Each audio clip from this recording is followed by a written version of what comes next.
Ang tindi ng mga mangmang at bobo na to. Ginawang hero si Sara Duterte. Ah, Regarding sa issue ng flood control. Uy, mga DDS, bakit kayo pinanganak na tanga? Ginawa niyong hero si Sara Duterte dahil pinush niya ang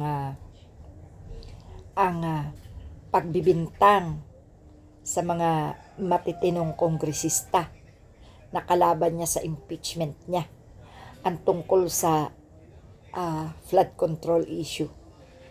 Scam, flood control scam. Hindi ba't yung tatay niyong Berdugo ang nagsimula niyang flood control na yan, na may mga namatay pa nga matapos ibulgar ang katarantaduhan ng kung ilang bilyon na nilustay ni Rodrigo Duterte sa flood control na yan. Ang malas talaga ni BBM. Sa kanya lahat ibinunton ang sisi na ginawang katarantaduhan ni Duterte. Kawa naman talaga. Ewan ko ba sa'yo, Mr. PBBM?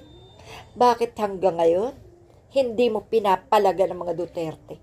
Kung yun ngang mga matitinong politiko na nakaupo, wala nang takot na ibulgar ang kanilang mga nalalaman. Bakit ikaw, senador ka noon, kitang-kita mo ang kawalang hiyaan ni Duterte?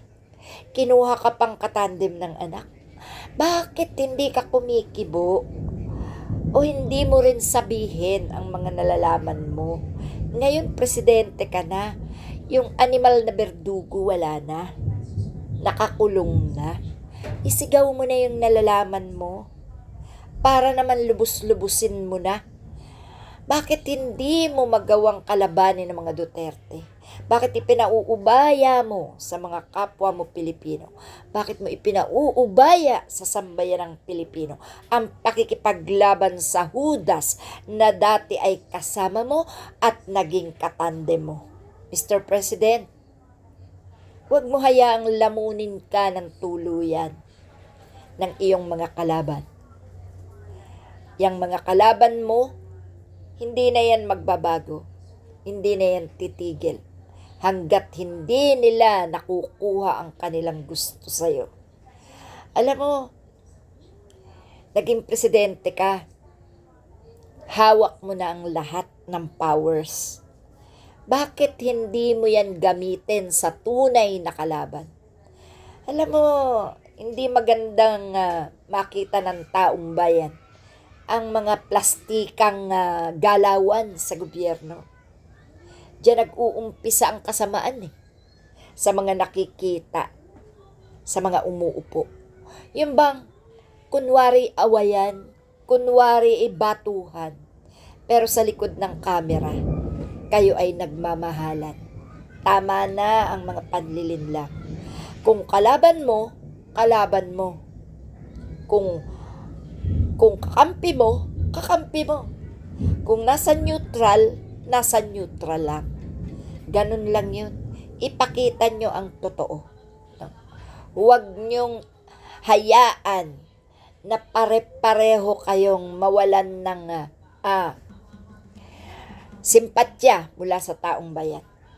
Kasi yung mga ganyang klase ng pamumulitika, yan ang hindi magandang imahe para sa bansa.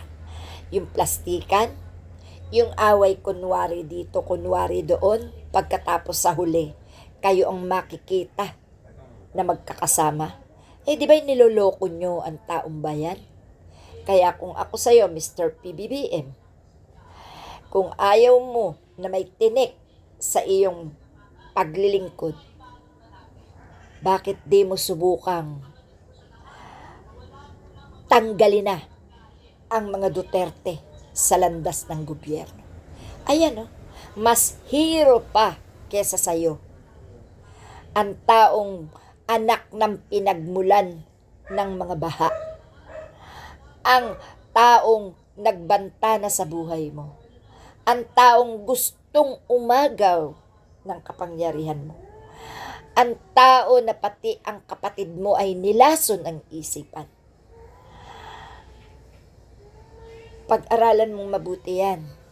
Dahil sabi nga sa'yo, ng mga nakakaintindi, ang kalaban mo o ang naging kasama mo, kaibigan mo, ang siyang dudurog sa'yo. Okay? Salamat.